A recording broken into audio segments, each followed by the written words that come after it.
Political advertising మీద ఒక simple question. Branding అనేది పార్టీ రీకాల్ కోసం అయితే బిల్ ఎందుకు ట్యాక్స్ పేయర్స్ కట్టాలి?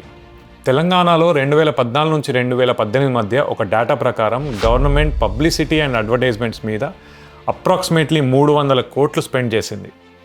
తర్వాత కూడా పబ్లిసిటీ ఎక్స్పెండిచర్ కంటిన్యూ అయితేనే ఉంది. రీసెంట్గా టీఎస్ నుంచి టీజీ చేసింది కదా, దానికి కూడా ఒక అంచనా ప్రకారం దాదాపు 1000 కోట్లు ఖర్చు అవ్వచ్చు అనేది ఒక అంచనా.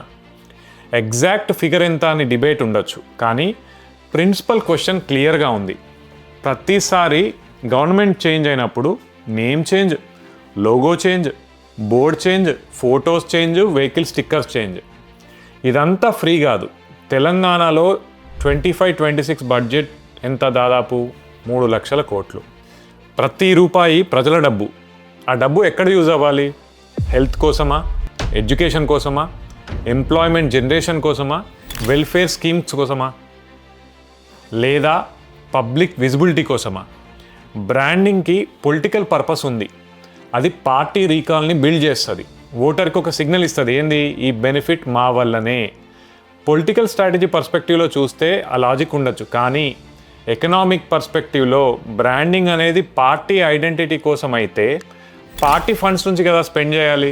పబ్లిక్ డబ్బు పబ్లిక్ సర్వీస్ కోసమే ఉండాలనే ఒక ప్రపోజల్, అంతే. మీలో చాలామంది రేపు లీడర్స్ అయితే ఒక బోల్డ్ డెసిషన్ తీసుకోండి. ఏంటంటే గవర్నమెంట్ ప్రాపర్టీస్ మీద కావచ్చు, ఆ ఫ్లెక్సీస్ కల్చర్ని తీసేసి పడేయండి. హాస్పిటల్స్, స్కూల్స్, రేషన్ షాప్స్, అంబులెన్స్లు, ఇవి ప్రజల అసెట్స్. పార్టీ పబ్లిసిటీ కోసం యూజ్ చేయాల్సిన బోర్డ్స్ కాదు. పర్మనెంట్ సైనేజ్ సింపుల్గా ఉండాలి, స్కీమ్ డీటెయిల్స్ ఉండాలి, లీడర్స్ ఫొటోస్ అవసరం లేదు. ఈ అలవాటుని క్లోజ్ చేయండి. బ్రాండింగ్ అవసరం ఉండొచ్చు, కానీ అది పార్టీ పైసలతోనే చేసుకొనివ్వండి. ప్రజల డబ్బుతో ప్రచారం కాదు. ప్రజల డబ్బుతో ప్రజాసేవ మాత్రమే జరగాలి. తెలంగాణ, నీకేం కావాలి?